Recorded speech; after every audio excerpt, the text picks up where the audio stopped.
चीन का ज्यूतियान, जिसे एसएस यूएवी या हाई स्काई भी कहा जाता है, एक उच्च ऊंचाई दीर्घकालिक संचालन वाला मानव रहित हवाई वाहन यूएवी है, जिसे aviation industry corporation of China AVIC ने निजी कंपनियों ज्यूतियान और शियनचिड़ा एयरक्राफ्ट पार्ट्स मैन्युफैक्चरिंग के सहयोग से विकसित किया है। Now, China is ready to deploy a weapon that may change the course of drone warfare. It says its aerial mothership, Jiutian, will be taking off for its first mission by the end of June.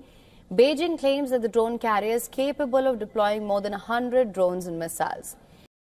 इसे 2024 के जुहाई air show में प्रस्तुत किया गया था और यह चीन की सैन्य आधुनिकीकरण रणनीति का एक महत्वपूर्ण हिस्सा है, जिसका उद्देश्य ड्रोन स्वार्म युद्ध और बहुडोमेन संचालन में क्रांति लाना है। इसका पहला परीक्षण उड़ान जून 2025 में निर्धारित है। यह यूवीए लचीलापन और लंबे समय तक उड़ान की क्षमता के लिए डिजाइन किया गया है। इसकी पंखों की लंबाई 25 मीटर है और यह अधिकतम 16 टन वजन के साथ उड़ान भर सकता है। यह लगभग 15,000 मीटर की ऊंचाई पर 36 घंटे तक उड़ान भर सकता है और 7,000 किलोमीटर तक की दूरी तय कर सकता है।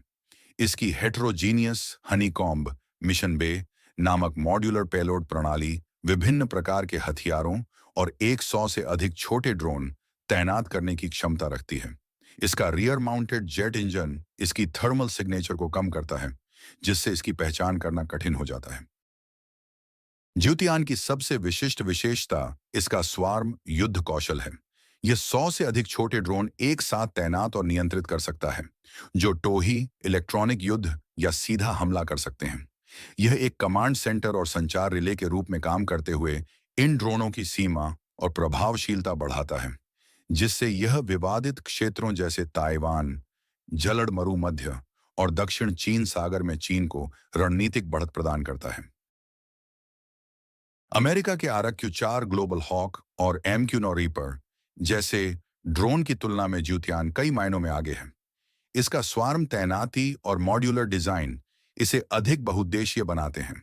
हालांकि यह पूरी तरह से स्टील्थ नहीं है और THAAD या एजिस BMD जैसे उन्नत वायु रक्षा प्रणालियों के प्रति संवेदनशील हो सकता है, लेकिन इसकी ऊंची उड़ान और लंबी अवधि की क्षमता इसे लचीला और रणनीतिक रूप से महत्वपूर्ण बनाती है।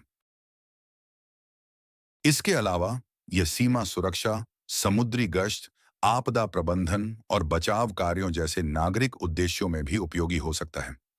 संक्षेप में, ज्यूतियान SS UAV चीन की ड्रोन युद्ध और हवाई निगरानी तकनीक में अग्रणी बनने की महत्वाकांक्षा को दर्शाता है। हालांकि इसकी वास्तविक प्रभावशीलता अभी सिद्ध होनी बाकी है, लेकिन इसका डिजाइन और क्षमताएं आधुनिक युद्ध में एक परिवर्तनकारी भूमिका निभा सकती हैं, जो पैमाने, दीर्घकालिकता और मानव रहित प्रभुत्व पर आधारित है।